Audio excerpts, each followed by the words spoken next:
Dans le paisible village de Kougé, la vie s'écoulait lentement, pareil à une rivière lasse de courir. Les garçons devenaient agriculteurs, pêcheurs ou charpentiers, suivant avec fierté les pas de leur père. Les filles, après l'école secondaire, se mariaient jeunes et apprenaient les secrets du foyer, cuisiner, soigner, élever des enfants sous l'immensité du ciel africain. À Kougé, personne ne parlait d'université. Ce mot semblait appartenir à un autre monde, à un rêve que nul n'avait jamais osé imaginer. Pour les villageois, savoir lire et écrire suffisait amplement. La vie était simple, stable, immuable, comme le soleil qui se levait fidèlement chaque matin. Jusqu'au jour où le changement frappa à la porte du village. Un matin éclatant de lumière, des étudiants venus de la ville arrivèrent pour une excursion. Leurs vêtements élégants, leurs chaussures brillantes et leurs livres serrés contre eux émerveillèrent les habitants.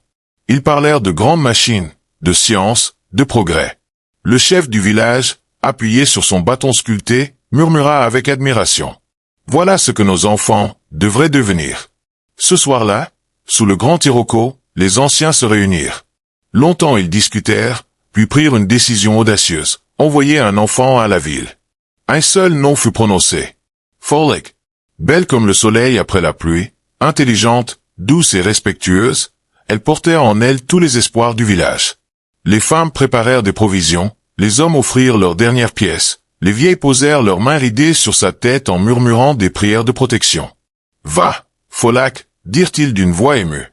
Rends-nous fiers. » Le cœur tremblant mais débordant d'espoir, elle quitta son village. La ville lui apparut comme un autre monde. Des immeubles gigantesques, des rues grondantes, des voitures rapides comme le vent. Au début, l'école lui sembla étrangère et difficile, mais Folak travaillait sans relâche. Elle se lia d'amitié avec une jeune fille nommée Toshi, qui lui montra les chemins de la ville et l'aida à s'y retrouver. Mais la réalité était cruelle. L'argent envoyé du village ne suffisait pas. La faim la poursuivait jour et nuit. Elle écrivait à ses parents, dissimulant sa souffrance derrière des mots rassurants, pour ne pas briser leurs espoirs. Peu à peu, elle remarqua Toshi, toujours élégante, toujours souriante, toujours avec de l'argent. Un petit travail, répondit Toshi en riant. La faim finit par vaincre la résistance de Folak.